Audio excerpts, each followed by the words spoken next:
Welcome to Even the Dog Has ADHD, because apples don't fall far from trees and there's never just one. So I just want to say, buckle up, Buttercup, because you are in for a ride today with the amazing Naomi Holbrook, the Unconventional Weight Loss Coach. And yes, expect a conversation about ADHD, weight loss, identity, menopause, emotional eating, food noise, and the labels we end up living inside before we even realize that they've been put there. Now, what if you've been trying to fix a problem with another diet and it was never really about food?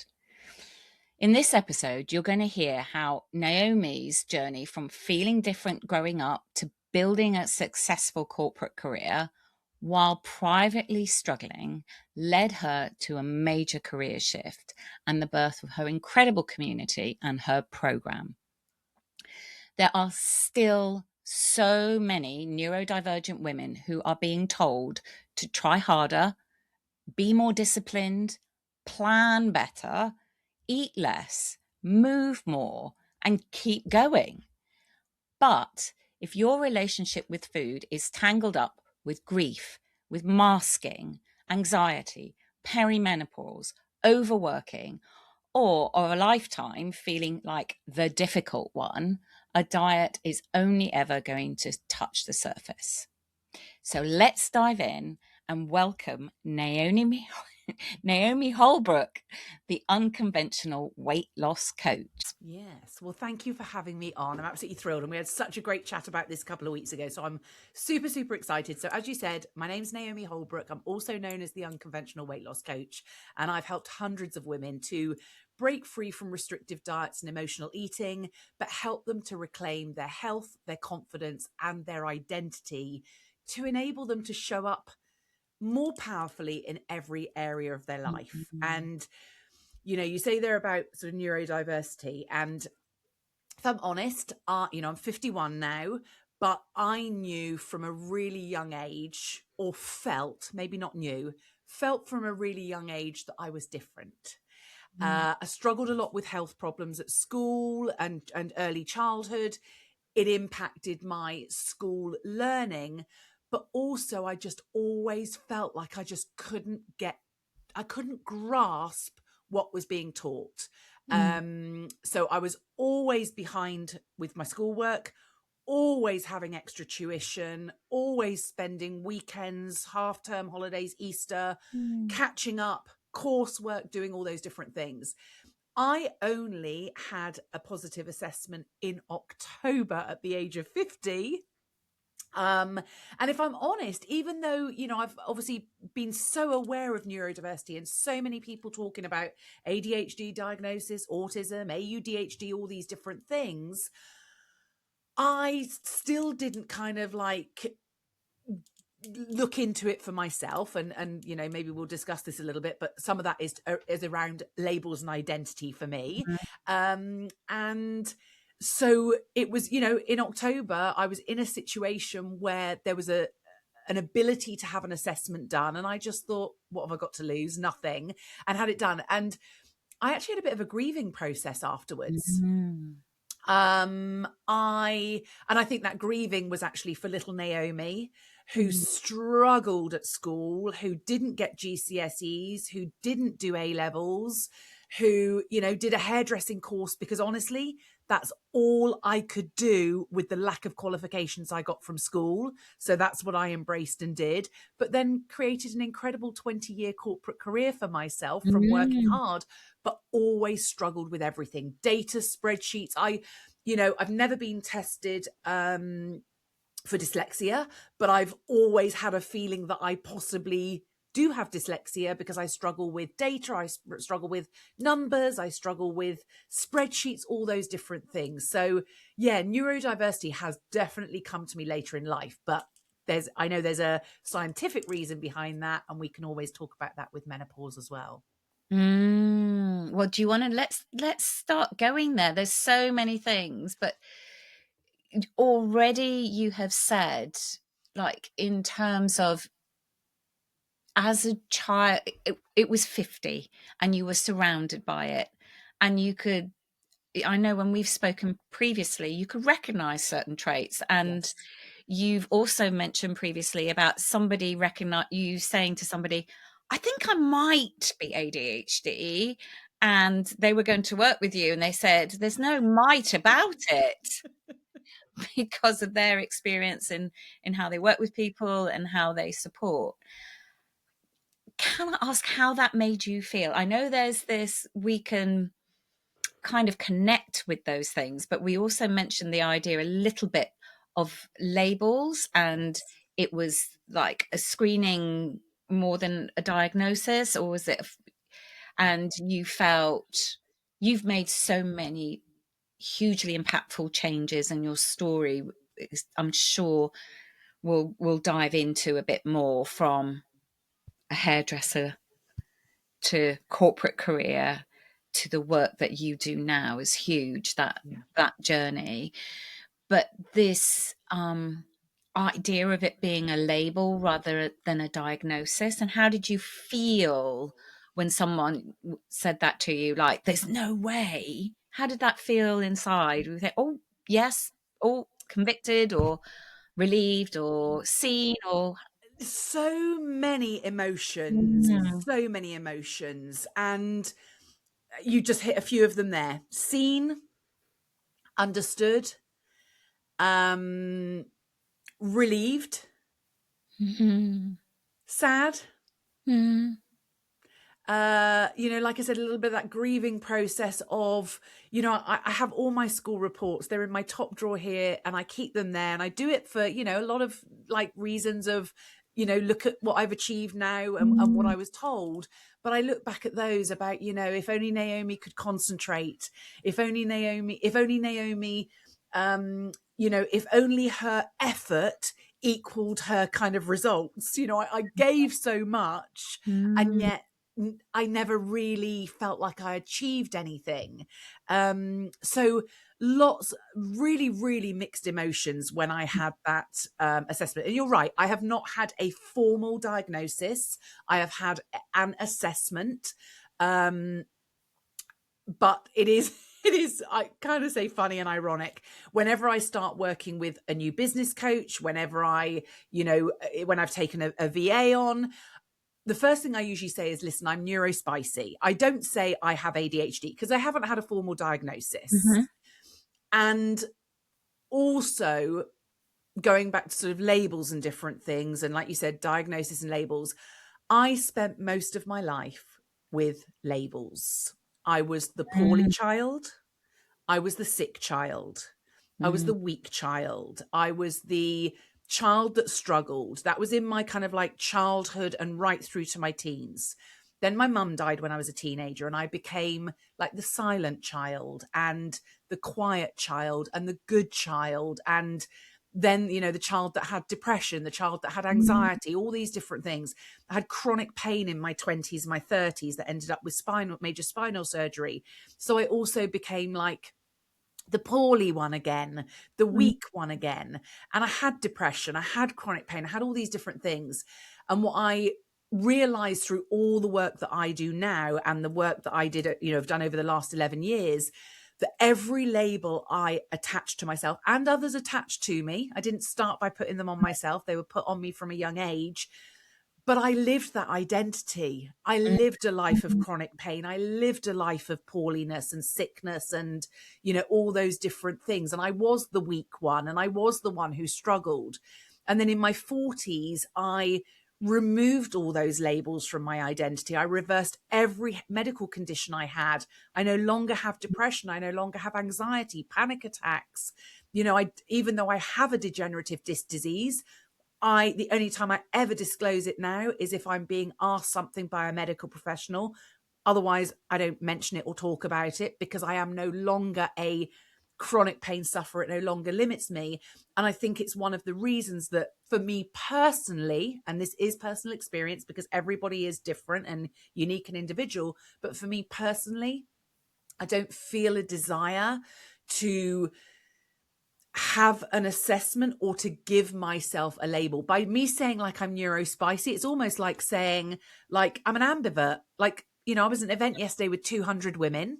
I loved it. I was, you know, life and soul of the table and you know, meeting and greeting. But the minute I left there and walked home, I literally was like, I could quite easily not talk to anybody now for a week. Mm-hmm. So that's not me being an introvert. It's not me being an extrovert. It's just me knowing who I am, accepting all those different parts of myself, and modeling my life in a way that accommodates these different things. So, you know, the structures I have in place in my business, when I have a new VA or anybody, I tell them, because I think part of it as well is I look back and realize how much it frustrated me that people didn't understand. Like when I couldn't get to grips with maths, with languages, with science, with all those different things. So now I'd rather say up front, please be patient with me. I can be a little bit neurospicy, because I think then there's just a little bit of compassion. Somebody is meeting me where I'm at, rather than like, oh my God, like which part of this do you not understand? Which part do you not get?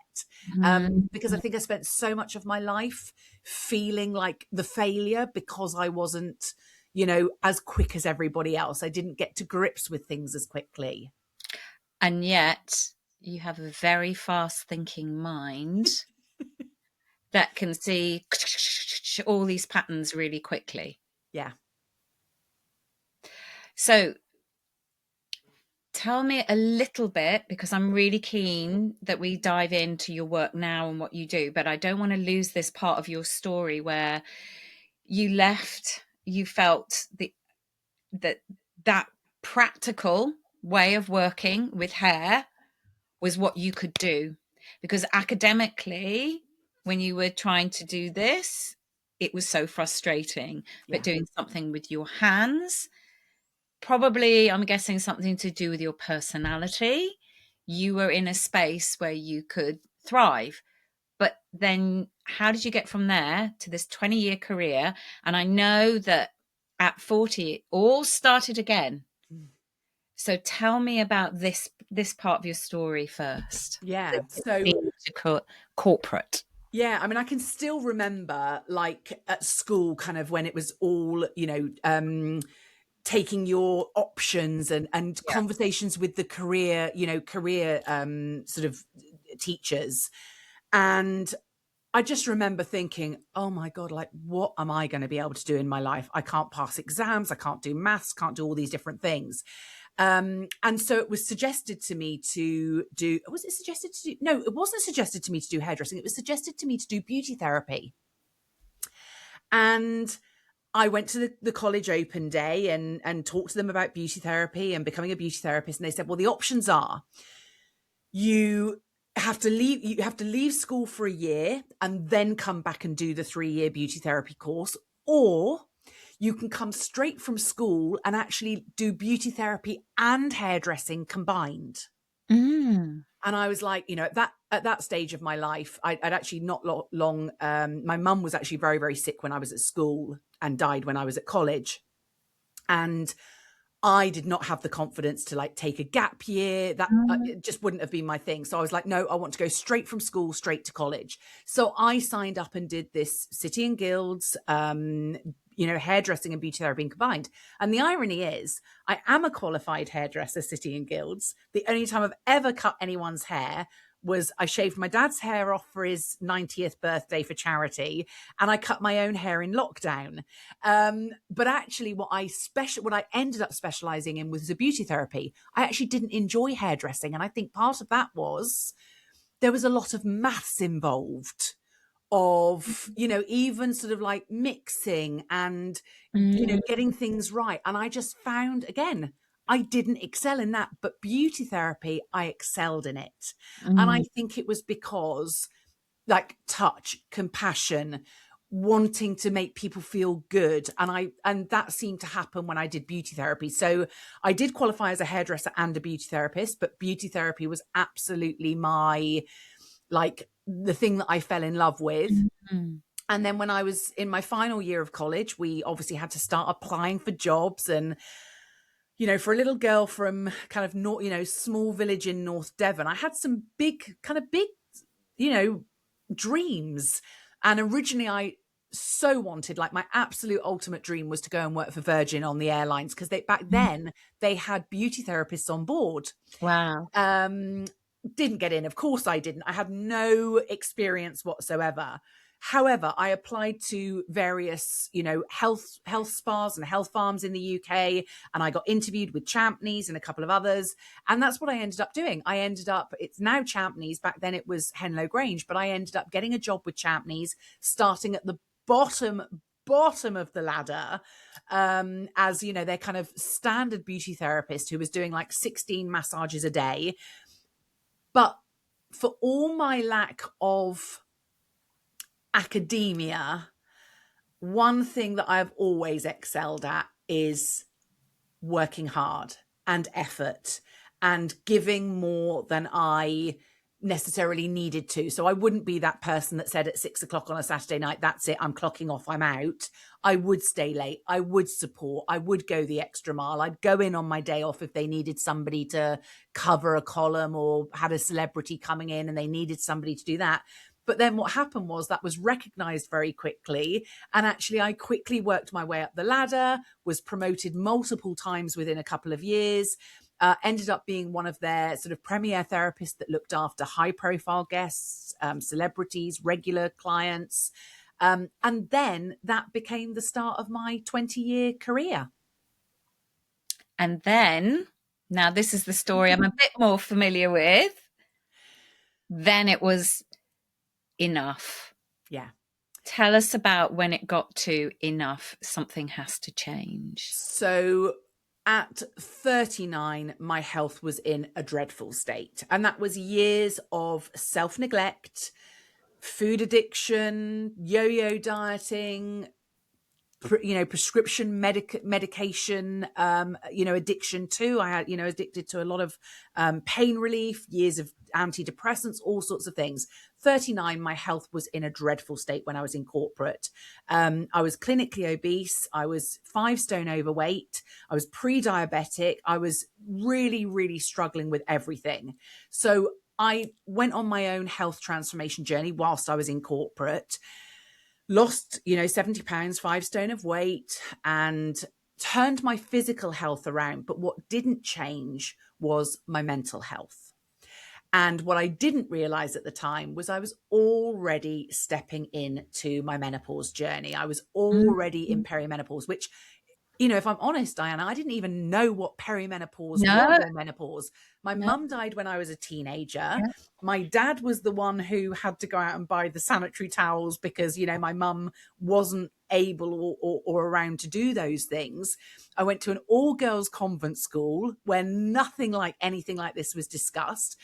And there was just so much shame around talking about anything like that. So I didn't have a clue, and got to my late 30s, realized how much I was struggling with my mental health, had never, you know, kind of healed from depression, childhood trauma, all those different things.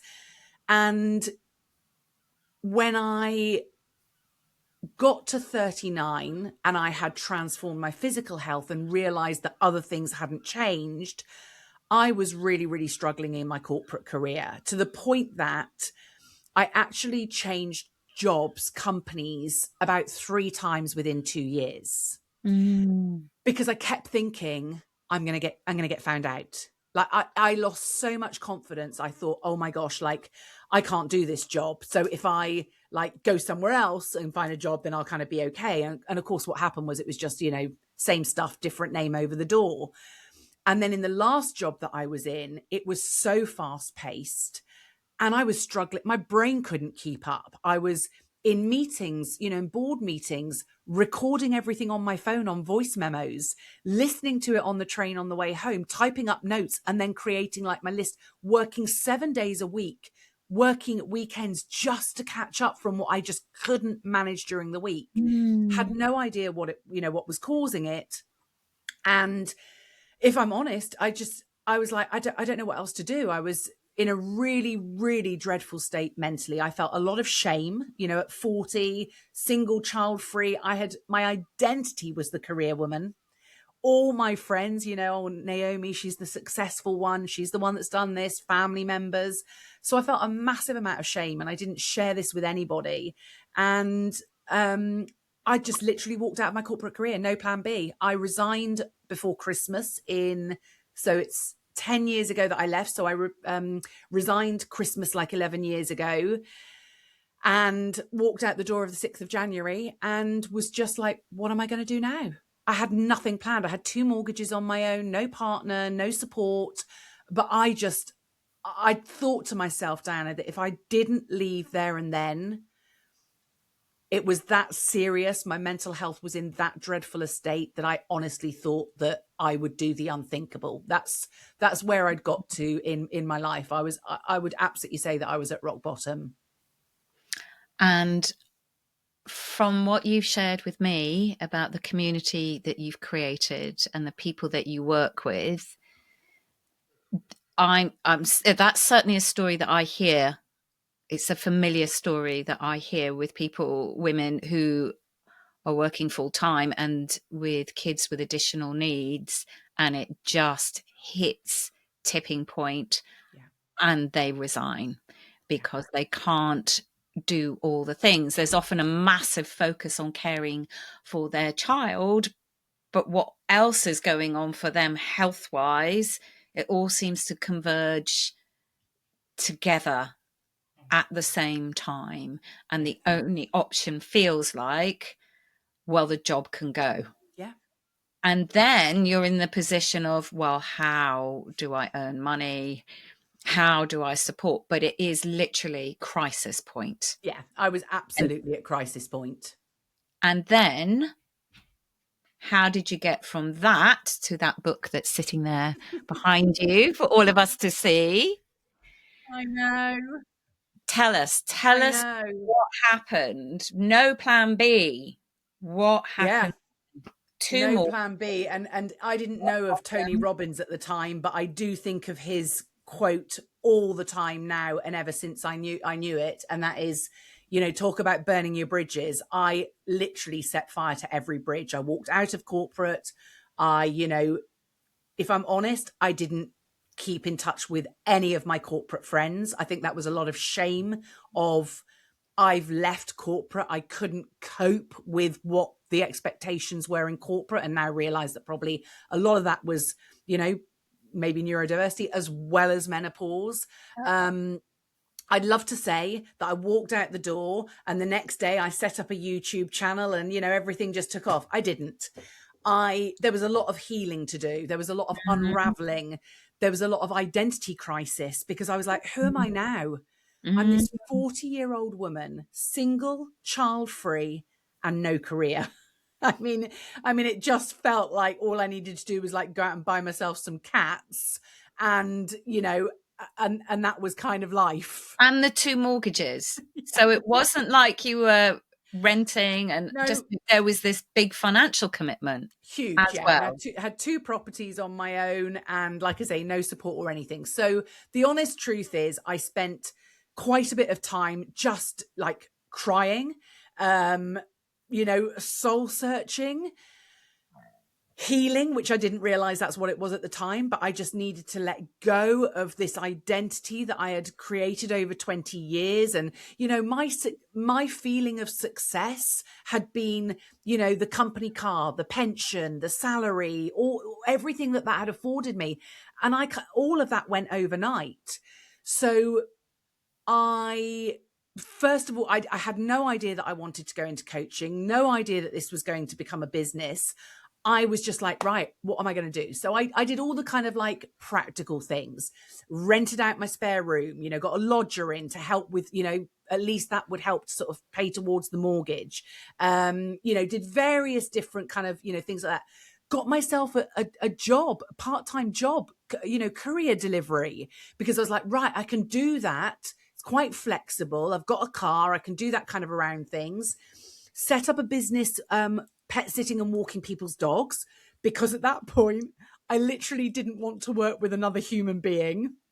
I felt really scarred coming out of corporate, if I'm honest. I felt quite traumatized.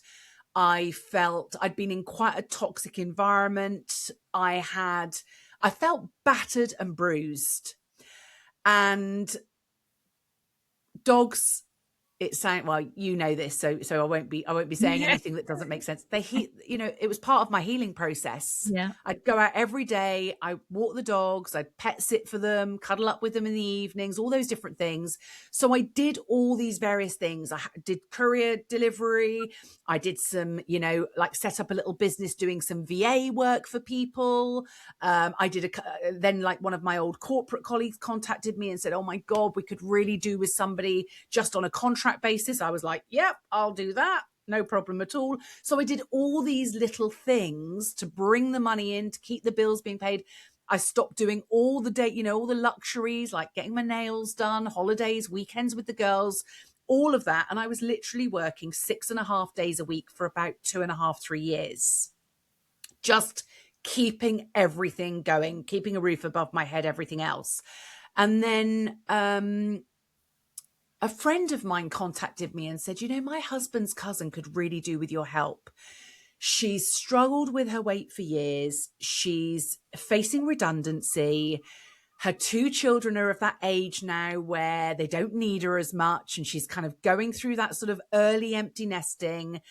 And, could I put her in contact with you? And I was like, of course you can. And I didn't have my coaching business. I hadn't retrained. I hadn't done anything. But we had a chat and I said, listen, I'll happily give you support and accountability and do that with you. So I coached her through WhatsApp for months, and she got incredible results, reversed health conditions, lost weight, felt more confident, put herself forward for different jobs. And I just thought, oh my God, I think I could do this. Like it felt good. It felt rewarding. I felt like I was helping somebody, making a difference. And that's when I thought, yeah, you know what? I want to retrain. I want to do this. So I retrained, then became certified nutrition and weight management coach, and then took my business online in 2019, which was just as well, because obviously we had the delightful pandemic hit in early 2020. And the business has evolved and I've evolved. Yeah. And what I started out as being a weight loss coach, now I don't believe I could be anything further from a weight loss coach, hence being the unconventional weight loss coach. Because I know that when women come to me about weight loss, the weight is not the problem. And Yeah. that's exactly why the book is the title that it is, because it's the symptom of so many other underlying issues. And if you don't treat that root cause, then the weight loss is just purely a plaster, a quick fix, and will never, ever, you'll never be able to manage a healthy weight if you don't treat that root cause. Now let's dive in deep with all of this, with your community, and that's how you work. Because I remember, what also comes to mind is other addictions, that it is never about the addiction. The addiction, even around, addiction seems to go hand in hand with being neurodivergent. It's the root cause, and something that we talked about when we kind of recognized each other's, I like this one, was that there can be a driver. So with your community, the driver to seeking you out is because somebody's not feeling good in their body. Yes. And you have just shared with your story that recognition of getting the body that you wanted did not shift the feeling good. Yes. I'm sure there would have been bits where you're like, this feels great. Absolutely. This feels great. Yes. And I guess what also comes to mind is friends in my world that have been trying the I can't remember the name of the weight loss injections, GLP-1s. Yeah, the weight loss injections, and they've had incredible results on their physical appearance, and it's it's given them a bit of breathing room to step back into themselves. It's almost like what comes to mind as I'm sharing that is when people get a diagnosis of having ADHD mind and are offered medication, and the feeling that, oh, that's going to fix me, or rather than help me, but it takes the edge off so that you can be more you. But it doesn't mean that work doesn't need to happen to feel even more you. Yeah. And that's what I've heard in your story, that the thing to fix, the thing that you saw in the mirror, was how you were feeling. You said you were 5 stone overweight. You were pre-diabetic, type 2 diabetic. And yet when you got to that point, you were still aware that something else needed to change. So then you're still changing your external world. You changed jobs. That was the next thing. And still that's not working. So something else needs to happen. And then you gave yourself that space, even though from what you've just shared about getting enough money to come in to keep the 2 homes, to keep you fed and watered, that sounds like a lot of activity. Yeah. But it also sounds like within all of that activity, you then had the space to go inside. Yes. And then that recognition by somebody else that you had been on that journey and could help somebody else's internal journey is really powerful. And then having a community now where people are at the beginning of that journey you were on with, I need to do something about my weight. And you have a community, and that you also recognize there are many neurodivergent minds within that. Yes. And things like when we've spoken previously, so my experience with food and that relationship with food is, and I was reading, if it's posted on any social media, stuff about food. I've even seen it on LinkedIn. Like, the way I operate is going to the toilet and eating are annoying necessities of being a human. Yeah. Whereas I literally just was watching, it was a comedian, and she was going, how do these people exist? I am planning my food 5 times a day, or reading like, I've got my lunch, my 11s, it's all worked out. Whereas my colleague at 2:00 will go, oh, I just need to eat this oat bar. It doesn't necessarily reflect how you are weight-wise at all, because you can, I'm not the skinniest person in the world. It's that relationship with food, the forgetting to eat, that introspection. And then you can get the other way where your whole life is shaped by when and what are you going to eat. Yeah. There's almost like 2 ends of a spectrum of relationship with food. To things like comfort eating, to denial, the other end, very difficult relationships. We know press wise people would often talk about anorexia with teenage girls, but it's probably more hidden with teenage boys, for example. But with your group, so we've got to the story, you help this first person, you retrained, and we've got this book. How do we go from that retraining to your community and this book? Yeah. So I, as I say, coached this lady on WhatsApp, and then started up my business. And actually, when I started my online business, I was coaching 1-to-1. So I didn't have a community. It would be like this. We'd have a Zoom call, then they'd be able to message me and get that support. And then I think it was around 2020, 2020, I set up a free Facebook community in the middle of the pandemic. I was still struggling with my mental health, and we were in a lockdown. I lived on my own. in a bubble that had nobody in the bubble. I was the bubble. And I was just very aware that other women were struggling. And I thought, gosh, if I just set up a free Facebook community and anybody wants to come, and I'll do, like meal prep and cooking and mental health and these sorts of things. So my free group started up in 2020. And then I think it was probably like 6 months later that I just thought, gosh, I'm doing this like as a free group. Surely I need to do this for like the women that are actually working with me and being coached by me. So I set up this inner circle community.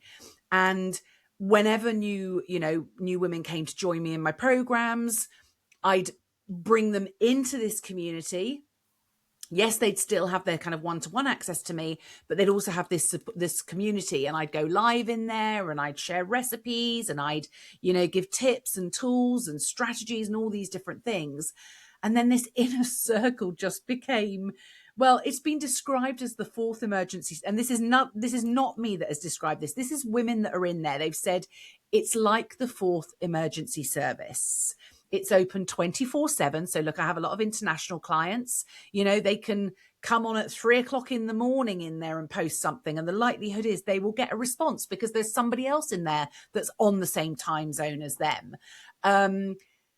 How I describe my programs and my community is science-backed, shame-free, compassion-led. So this community has also been a place where women share things that they have never even told their husband of 30 years. They have never told their sister of 50 years. They have never told their best friend of 40 years. It's a place where women show up, and I sometimes despise this word because it is thrown about and used so much, but it's where women show up authentically, without a mask, without a pretense of I'm fine. It's not a like negative Nelly group. It is a sharing of the challenges. I have a lot of women that work with me that not only, are they experiencing neurodivergency, but a lot of them are getting diagnosis with their children, partners. They're also going through perimenopause, menopause. Some of them are going through redundancy. Some of them are going through walking out of their corporate careers. Some of them are going through divorce, widowhood. My clients range from 35 up to 75, but they all have some real shared commonality. And also, if I was to add up the years of experience inside of this community, I love seeing some of the women saying, offering their support, their encouragement, their life experiences. And it's been described as home by a lot of women. They feel like they come home when they come into this community, because I think as women, we spend so much of our life pretending that we're okay. Like when my dad read my book, when he found out that I'd had a nervous breakdown, all he kept saying to me was, but you were so happy, but you were so happy. And I was like, but I wasn't. And underneath I wasn't, but I was so ashamed to tell people that I was suffering from depression, that I had unhealed trauma, that I battled disordered eating from childhood and couldn't manage to quieten the food noise. I couldn't control myself around food. I was out of control with food. There were years that I was out of control with alcohol. And I felt so much shame that I never spoke to my loved ones and my family members and my best friends. And yet I see women coming into my community, and within moments they share this. And of course, that's what I say, is that they come to me to lose the physical weight, the literal weight, but actually a big part of what they need to lose is the metaphorical weight that they've been carrying. The weight of shame, the weight of people pleasing, the weight of being the good girl, the weight of being everything to everyone. And they think that I'm going to put them on a diet, that I'm going to give them calorie intake, that I'm going to give them a workout plan. And that's why I'm unconventional, because I don't do any of that. I help them heal at the root source: boundaries, self-belief, confidence. Yes, of course, nutrition fundamentals and foundations, because most of the women that come to me, don't actually know what a healthy diet is, not through any fault of their own, but through years and decades of toxic diet culture, of detoxes, quick fixes, green days, red days, you know, all these things that have impacted women's relationship with food even more so, become even more disordered. So yes, I give nutrition foundations and re-educate on what it looks like to have a healthy diet. But actually, most of what I do is about what's going on in here and here, because it's the identity and the programming that needs changing. And if you don't change that, then all you're doing is treating a symptom and not a root cause. And that takes bravery, doesn't it? It takes real courage, because it can feel really hard Yeah. to do that if you've not got the well, it's not the headspace. I'm just trying to reflect on what would be a barrier to do the work. It's almost like there's that external piece that I can fix that doesn't put emotional demands on me. Yes. And going on that journey into yourself and feeling safe enough and feeling that you found your tribe, that you found people that understand. I was literally yesterday, women's history, favorite geek out subject. And I came across, I can't remember the name. I'll try and look for it while we're chatting, or serious recording. It was groups of women in around 1100 that made the choice to live together within communities in industrial cities. Wow. In their own homes. A lot of them became spiritual mystics, but they were not nuns. They didn't take vows. Like, you could leave, get married, do whatever you want. But the biggest age range was 35 to 50. And there were younger women and there were older women that came as widows within it, but the large majority within that, they were economically independent. They worked in mills, but they also all looked after each other. So they had their own economic empowerment. They lived within community, looking after each other. And you have either end of the spectrum, the younger ones and the older ones within that. In the 1100s. Crazy, right? And this was mainly in Belgium, Netherlands, France, and the last one died in 2018. Wow. Yeah. I'll look up the name, but there's something, I think,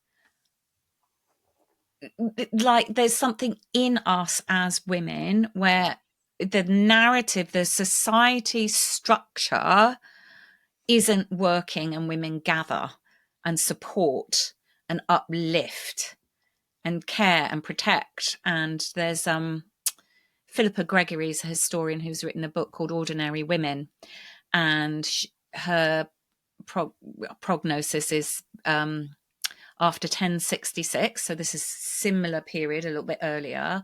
There was prior to that, there were women owning lands, were able to get divorced, all the rest of it. And there wasn't like formal currency. And when there became formal currency, it stopped women doing bartering and looking after each other. But it was it's recorded that when they went, there's a record of the bailiffs going to evict an elderly man within the community, and it was the women that gathered and chased them out with pots and pans. And it's recorded. It's oh my word, I love that. But there's something around, and I think, Davina McCall was the first person I heard talking about the menopause. Yeah. And she really brought it into public awareness for me. Yes. And you mentioned earlier about you had no idea. No. I mean, I've got two much older sisters. I come from a family of 4 girls. Yeah. I was in co-ed education. I didn't even think about menopause Yeah. or perimenopause at all and how that might affect people. Yeah. Um, And if and you think that menopause is impacting a third of our life, and yet most of us don't, I mean, now obviously, like you said, the conversation is more open, there is more education. I mean, we still have a way to go with the medical professional, profession and everything else. However, it's a third of our lives. And the amount of women who walk out of their corporate careers, who walk out of their marriages, the suicide rates are the highest currently for women 45 to 54. And that is because of menopause, the sandwich generation, the demands on women whilst they're navigating that season. And I've had so many women say to me, this program and this community saved my life. I was at a point in life where I didn't think I could go on with everything that was, that I was struggling with in my life. I want to come back to something you said, because I think it's really, really key. You said about like why people maybe put it off and don't deal with it. And you said about headspace. And I do want to come back to that, because when yeah, you said it, I was like, yes. So one of the reasons I can say this now, having, done the journey myself, or being on the journey, never ends, but I delayed it for years. I used headspace as the excuse. mm, I'm not in the right headspace, or I don't have the headspace. However, what I realize now is that I was scared. mm, I was scared of opening Pandora's box. What am I going to find if I mm, lift the lid on my mental health? yeah, What am I going to find if I get to the root cause of why I'm an emotional eater? What yeah, am I going to find if I stop drinking alcohol? mm, And I have so many women that come to me and say, oh, Naomi, I'll join your program when I'm in the right headspace. I'm not in the right headspace.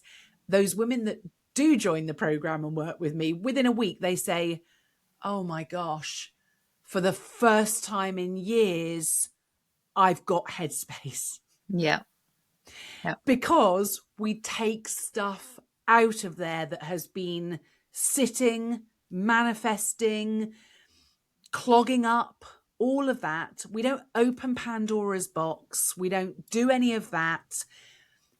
But when you start to get the help and support and start to feel, and I don't like using this word because I don't claim my spaces are safe. My clients tell me my spaces are safe. mm, And when you feel safe in a place to share, to be you, to be honest, to be mm. open, your headspace becomes clearer naturally. Absolutely. Abso-freaking-lutely. Preach I it. I just wish I'd Preach known it. that. Like, if I'd known that in my 20s or my 30s, I probably would have dealt with things a lot sooner. But I was so scared of what I was going to unmask. And the truth now is, gosh, I don't see I wasted years, because, everything that I've been through, all my experiences have led me to where I am. But, I had chronic pain for the best part of 30 years, Mm, clinical depression, in and out of, hospital care, healthcare, medical care, which now, I've reversed all those conditions because of healing everything internally, has improved all the physical health and well-being that I have.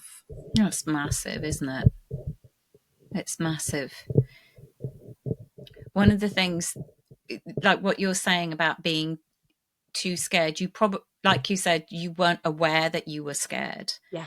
And if I think of alcohol and my relationship with alcohol, I didn't even realize until lockdown um, that it was masking high levels of anxiety. I stopped drinking in lockdown because I thought, oh my God, I'm going to kill myself from alcohol poisoning. Yeah. I have to just stop. And it felt amazing initially. And then the anxiety started bubbling up. Like, it was huge. And I just remember thinking, and this was around the time of my diagnosis, I think I'd stopped drinking. I can't remember. It was all, I'd started the diagnostic process before lockdown, and I got the diagnosis during lockdown. So I'd stopped. I can't remember the time, but the feeling, the physiological feeling of anxiety is awful. Yeah. Absolutely horrendous. And I was so surprised at how numbed I was with, wine o'clock, mummy and wine and all of that. I didn't even realize that Yeah. anxiety was there. Me too. Because Me too. And I didn't even know the terminology grey area drinker until 2 years ago. And it was I don't know what that means. Tell right. me. A journalist contacted me and said, we've kind of heard about your story. I'd like to write a feature. And it, from what we've read, it looks like you were a grey area drinker. And I was like, what is one of those? And it's not an alcoholic, but it is somebody who can't, it's not that you can't get through the days without alcohol like an alcoholic, but alcohol is a crutch and it is something you use. And of course, I was in corporate, I was in, luxury hospitality, I was in sales. Alcohol was a big part of that corporate job. We would either all be, if there was sales and operations and training and we were away for events or we were away for launches, we'd all meet in the hotel, in the lobby, whatever, bottle of Prosecco, another bottle of Prosecco the next day. On a Friday night, I used to get the train home, little bottle of wine on the train home, get back, pour myself a glass of wine whilst having dinner. And I lived on my own. And I was, and if I look at what I was recycling of a week, glass wise, bottle wise, and alcohol had become a really big feature for me. Like my weekends were like Friday night takeaway and a bottle of wine on my own. Saturday out for lunch with the girls, bottle of Prosecco, cocktails. Sunday we'd go out for a roast, Bloody Marys, another bottle of Prosecco. Sunday night, get home, absolutely dreadful Sunday night, dread anxiety. Oh, I know what I'll do. I'll have a couple of glasses of wine. It'll help me forget about work tomorrow. And that was just my cycle. And then 4 days after my 39th birthday was when I had the real wake-up call with my health. And I just remember seeing some pictures of me for my 39th birthday and being absolutely shocked. And it wasn't just the weight that I was carrying. My face was bloated. My skin was sallow and grey. My eyes had no life in them. It was like just dead behind them. And I didn't tell any of my friends at that time, but it's when I made the decision to start my serious health journey. And I actually stopped drinking alcohol, and I didn't touch a drop of alcohol for 9 months. And none of my friends knew. I was very clever at how I dealt with it. If we did go out, I'd go up to the bar before them. I'd speak to the bar staff. I'd say, like, if we order something, don't top up my glass, or I'd order like a tonic water without the gin. I was very, very clever with how I did it. I'd also then start to decline some invites so that I wasn't always in that social environment. And I didn't plan to not drink for 9 months. I just felt so much better that I just, all of a sudden, before I knew it, I was like, oh my God, I've gone for like 9 months. I think the first time I drank again, so that was my birthday in the March, and I think the first time I drank again was on the New Year's Eve. And then this was 10 years ago, 11 years ago. And I never, ever drink at home. It's so funny because when friends come around to visit, they're like, oh my God, you have so much alcohol. And I'm like, yeah, because I never drink it. I've got like bottles of like champagne, bottles of wine, all these amazing like different bottles of gin. I'm like, they don't get drunk because I never, ever have a drink on my own. Did I have a drink on my birthday this year? Oh, I wasn't going to, but actually the Airbnb I went to, because she knew it was my birthday, she put one of those little bottles of Prosecco in, and I did have it. But I can absolutely take or leave alcohol now. And I never, ever, ever thought I would get to that place. When my mum was very chronically ill in my teens and then subsequently died, even then my relationship with alcohol started, because I had such low self-esteem. I had such dreadful anxiety at the thought of losing my mum, that at that age, food and alcohol became the friends that I needed, the friends that I could turn to, that didn't judge me, that, you know, were just there. And so alcohol was huge for me in my teens, my 20s, my 30s, in my corporate. And then really since turning 39, alcohol now has very, very little feature in my life. You mentioned sales and alcohol. I worked in publishing for a number of years, and within the sales, I was sales and marketing, and I remember sales reps saying, "Yeah, white wine isn't counted as alcohol in publishing. It's just it doesn't count." And you know, lunchtime drinking was normal if you're out with authors or book launches, all the rest of it.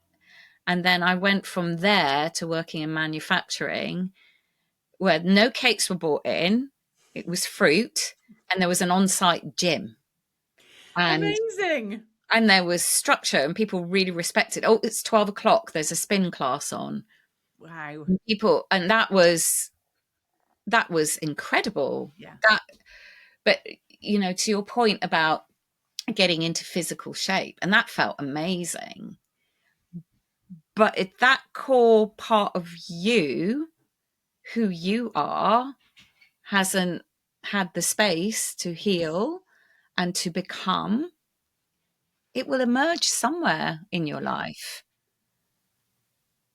And a lot of people do, particularly undiagnosed adults. You shared at the beginning when we started chatting about other people recognizing that in you, you thinking, oh yeah, I can relate to that, having that. And it's so interesting what you said about, I don't want any more labels because of that identity piece. It's not about a diagnosis to give you what you need.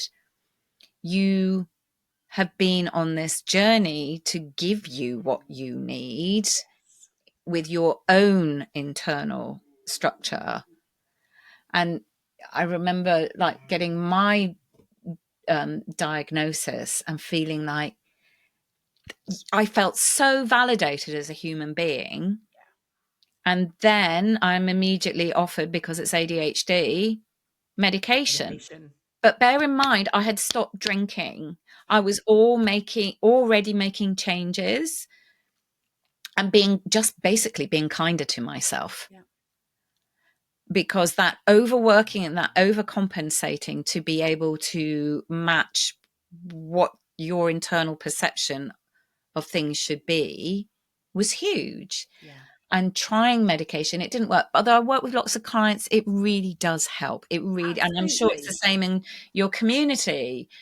And it's not just about ADHD medication and, you know, supporting mental health with antidepressants, giving people that headspace to be able to do what they need to do. Yeah. And I think it's so important to say that it is so much up to the individual. And whilst, you know, I have coached hundreds of women who have come to me on antidepressants, on, you know, various different medications, different things, and I do not impact their decision or anything like that whatsoever at all. But the amount of women who start my program and within quite a short period of time say to me, I actually think I want to come off my antidepressants.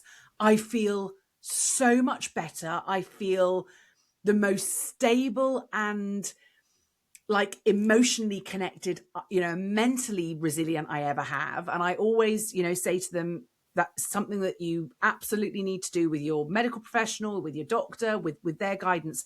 And these women do. They go to their GP, they speak to them about it, they tell them what they've been doing, they come off. And, you know, if I look at myself, I was on antidepressants on and off from the age of 12. I was in psychiatric care at 14, having assessments done. On and off antidepressants from the age of 12. I came off them fully in 2023.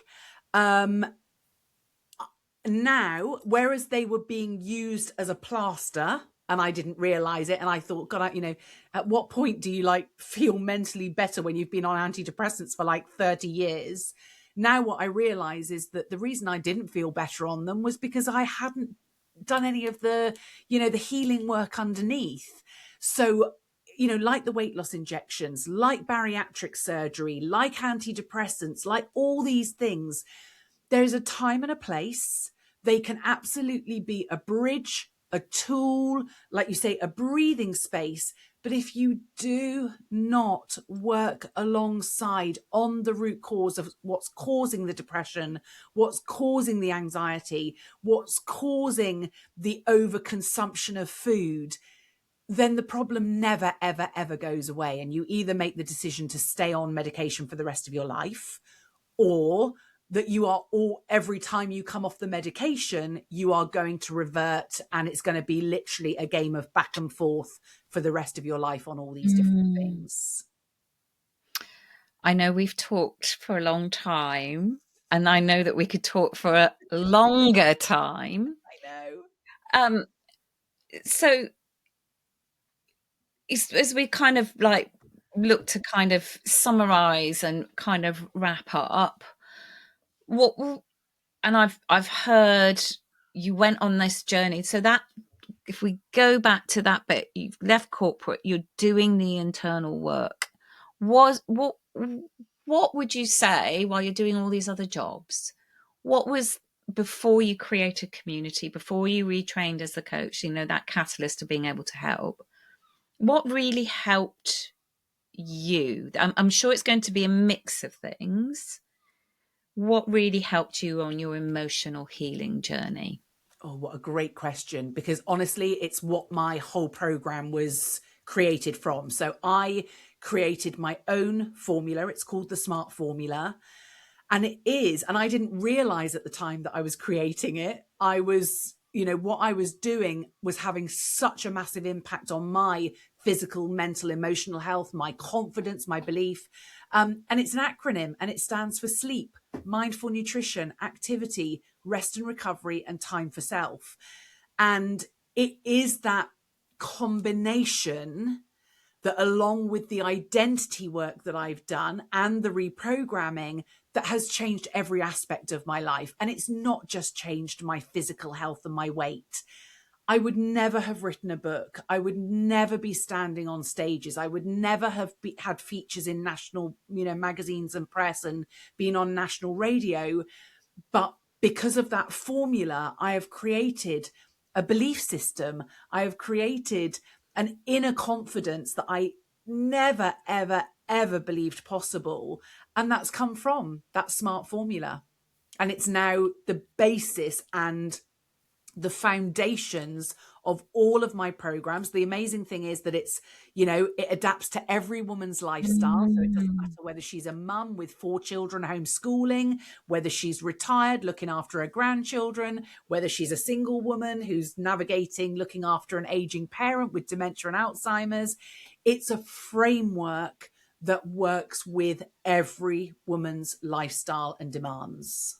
That's brilliant. That's absolutely brilliant, because that really, really resonates on my own journey, that codifying what has done that shift to the core of you. And once you've got that, it feels like, I don't know, like steel, Yes. It feels like iron ore or something. But that journey there can feel like, I don't know, the thing that comes to mind is Lord of the Rings, like it's a great big journey, and the unlikely hero is you, like you're the ring, that's literally, but it is so worth that journey, isn't it, Naomi? Yeah. I talk about my 40s as being my unbecoming era. They really, I had to unlearn everything that I'd learned, unbecome all the identity that I'd become. But that has enabled me to be in the best physical, mental, and emotional health at 51 and in menopause and navigating, looking after an aging dad with dementia and Alzheimer's. Thank you. Thank you for sharing and being so open. I know I've got a bazillion other questions. as Another well. episode, maybe. Yes, I think so. So you came on to listen about food and ADHD and autism, which is there's a whole lot more, because I know, Naomi, that you have shared that you recognize that a lot in your community. And as you said, a lot of your community members are going through the diagnostic process with their own children. And as I always say, you know, apples don't fall far from trees, then there's never, ever, ever just one.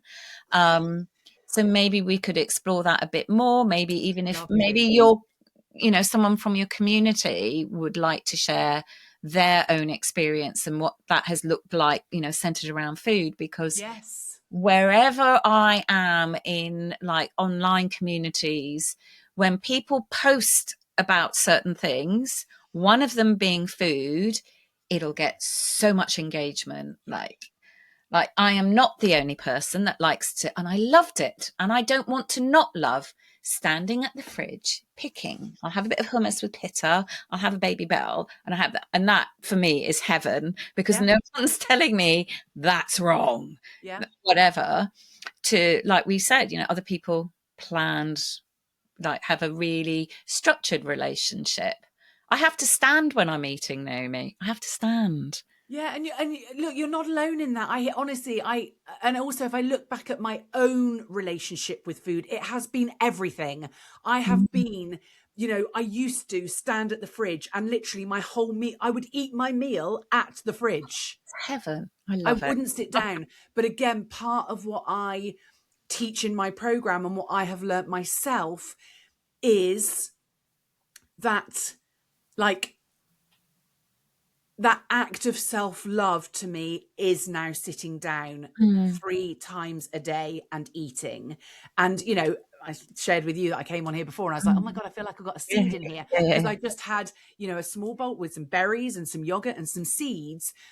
But my relationship with food has been everything. It has been chaotic and, overeating and over consuming and addictive, to restriction and obsession and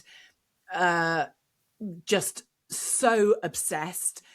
And now I'm in this place where it just feels so healthy, balanced, freeing, Mm, peaceful.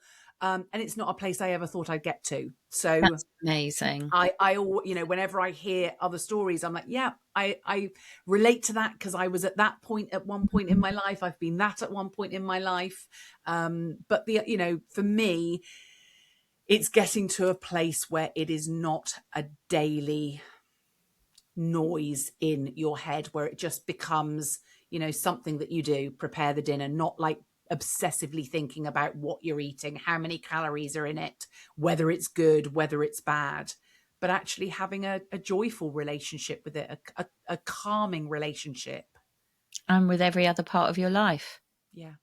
So thank you. And as we close out, what would be the one thing that you would say to the person who's been listening to this, who's listened all the way through to our chatter, who is still not sure about, shall we just say, doing the work, what Yeah. that work looks like, who might be still in corporate? What would you say to Naomi, who was in corporate, feeling on the edge, feeling like that was the only option to leave? What would you say? I would honestly say reach out for support, Mm. because if I had shared what was going on, I mean, who knows what might have come from it, but I wouldn't have felt alone. And this is the biggest thing that I hear from so many women, and why it is no surprise that, like I said, that suicide rate between 45 and 54 is now the highest demographic of suicides, is women in that age group. And it's why I created my community, because I never, ever, ever want another woman to feel as alone and scared, because I was scared of what I might do, of how things might end. So for me, it is absolutely reach out to somebody who can help. And I'm going to say, don't reach out to a family member, don't reach out to a friend, because the problem with that is, while so many people think it's a really good thing to do, they will often tell you what works for them or what they want you to do, rather than what is necessarily right for you. Yeah. Yeah. And we'll pop all of your links and to your book. Do you want to hold the book right up to the screen so people can see? Have you got one? Have one here. One here. There we go. Available on Amazon. Correct? Available on Amazon, of course. Kindle and paperback. Yeah. And we'll have Naomi's links around this podcast, wherever you're listening or watching from. If there's one thing that I hope you take away from this conversation, is that the body is often the place where hidden patterns become visible, but it's rarely where the whole story begins. If this episode felt a bit close to the bone, especially around food, shame, alcohol, work, menopause, diagnosis, or the pressure to just keep appearing fine, please be kind to yourself. There might be relief from recognizing a pattern, but there might also be grief too. Both can show up at the same time. So a massive thank you to Naomi Holbrook, the Unconventional Weight Loss Coach, for bringing such honesty, especially around the labels she carried, the corporate breaking point, and the way her work now helps women lose both the metaphorical weight as well as the physical one. Remember to like, comment, and share, because it makes a huge difference to how far this story can travel.